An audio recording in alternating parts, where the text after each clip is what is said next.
Puncture हो जाए, जब स्कूल जाते थे जब साइकिल से जाते थे तो साइकिल पंचर हो जाए तो आप लेट पहुंचोगे स्कूल, तो वो तब आपको डांट पड़ेगी टीचर की, तो वो आपके लिए अच्छा नहीं होगा।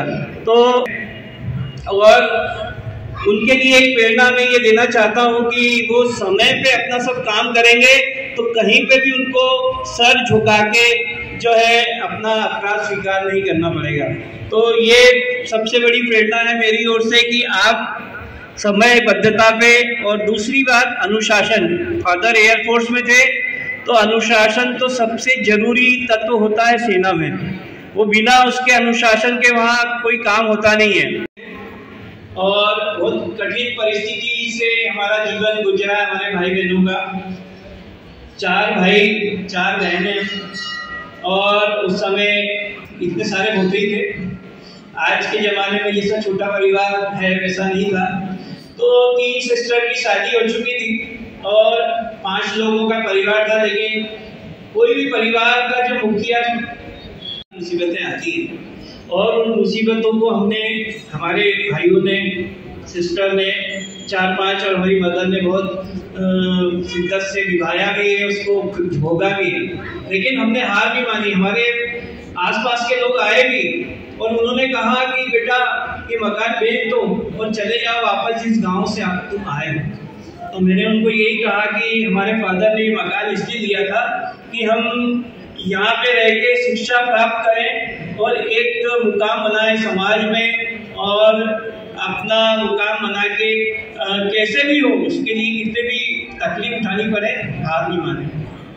वही हुआ। मैंने आपको बताते हुए, जैसे आज प्रतिभाशाली बच्चों का सम्मान हो रहा है, उनकी सहायता की जा रही, 5000 रुपए का पुरस्कार दिया जा रहा है, ऋषि पंडित का पुरस्कार दिया जा रहा है, और बच्चों को सर्टिफिकेट दिए जा रहे हैं, उनका उत्साह बढ़ाया जा रहा है। मेरे पास हायर सेकेंडरी बोर्ड की एग्जाम थी, प्राइवेट एग्जाम दे रहा था, उसमें उस समय 80 रुपये फीस थी मात्र। मेरे पास 80 रुपये भी नहीं थे। उस फीस को आंटी जी रहती हैं हमारे समाज की, जोशी मैडम है, वो भी अभी भी टीचर के रूप में रिटायर हो गई हैं।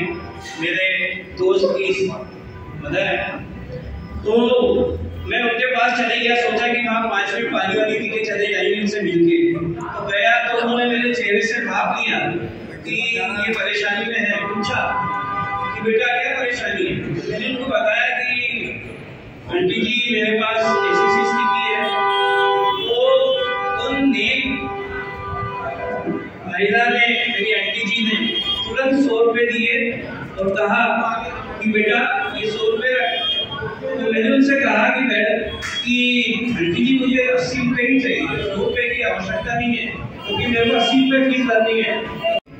तेरे जैसा कोई बच्चा तेरे को मिले और उसके पास ही परिस्थिति हो तब उसकी सहायता करना, ये सबसे बड़ा समाज को कुलीन होगा। उनके 80 रुपये से मैं हायर सेकेंडरी फर्स्ट क्लास में पास की, और आज जो आपके सामने उनकी कहानी बता रहा हूँ वो उन्होंने मुझे इस लेवल पे पहुँचाया है। अगर मैं उस दिन फीस नहीं भरता तो हायर सेकेंडरी पास नहीं होता, और भी किसी भी ऐसे छोटे मोटे काम में लग जाता, और मेरा जीवन आज उस ऊंचाइयों पे नहीं पहुँचता। और उनका बच्चा भी अच्छा है, पढ़ रहा है, मेरे साथ पढ़ रहा था। मैं सेंट्रल स्कूल में पढ़ा हूँ, हायर सेकेंडरी मैंने सेंट्रल स्कूल से की है। तो लेकिन परिस्थितियां ऐसी होती है कि व्यक्ति, तो ऐसे ही मेरे स्कूल में बच्चे आते हैं, सरकारी स्कूल के बच्चे जिनके पास कुछ नहीं होता। मैं कोशिश करता हूँ, मैं ज़्यादा बड़ी बात तो नहीं करता, उनसे बेसिक जितना भी मेरी आय होती है उसमें से कुछ परसेंटेज उन लोगों के लिए खर्च करता हूँ, और उसके लिए कभी बताने की कोशिश नहीं करता कि मैंने ये किया है। आप जब दान दे रहे हो तो इस हाथ से दो, तो इस हाथ को पता नहीं चलना चाहिए, बड़े बुजुर्गों ने कहा है। और लाइब्रेरी में एक पास में दुकान थी, प्रेस में काम करता था, तो दुकान थी पास में। उस दुकान पे जाके किताबों की दुकान थी वो, तो किताबें निकालता था। और मुझे साहित्य पढ़ने का, मैडम वो साहित्यकार है, तो प्रेमचंद से लेके शरदचंद्र की किताबें, कहानी की और भी साहित्य पढ़ने का मेरे को अनुभव रहा है। तो बड़ा और पढ़ भी ली। तो उन्होंने मुझसे कहा, दुकान वाले ने, कि यहाँ पे गांधी हॉल में प्रदर्शनी लगती है पुस्तक की, पुस्तक मेले, उसको आप संभालें। और उस पुस्तक मेले को मैंने संभालता था। मुझे कोई भी पूछ लेता था कि इस किताब में क्या लिखा है, मैं उसका बता देता था। तो ये चीज़ें हैं कि आप कहीं से भी कुछ भी ज्ञान मिले तो ले लें। मैं ज़्यादा आपका समय नहीं लूँगा, संघर्ष की कहानी बहुत लंबी है, लेकिन आप लोगों ने मेरा आज समाज की ओर से, मेरे मित्र हैं सुरेश दुबे जी, मेरे साथ में शिक्षा विभाग में रहे हैं, बहुत अच्छे कार्यकर्ता हैं। इन्होंने भी अपने स्कूल को ऊंचाइयों पे पहुंचाया है और आज समाज को भी पहुंचा रहे हैं ऊंचाइयों पे।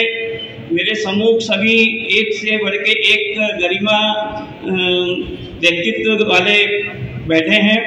आदरणीय दुबे साहब, आदरणीय मनीष जी, प्रणाम करता हूँ और अध्यक्ष महोदय श्री सुरेश दुबे जी और श्री मनोज जोशी जी का विशेष धन्यवाद करता हूँ। मैं भोपाल से आया हूँ और मेरे लिए खुशी की विशेष बात यह भी है कि मैं भोपाल में अपने कार्य करता हूँ और आप लोग इंदौर से मुझ पर ध्यान रखते हैं। ये ध्यान बनाए रखिएगा।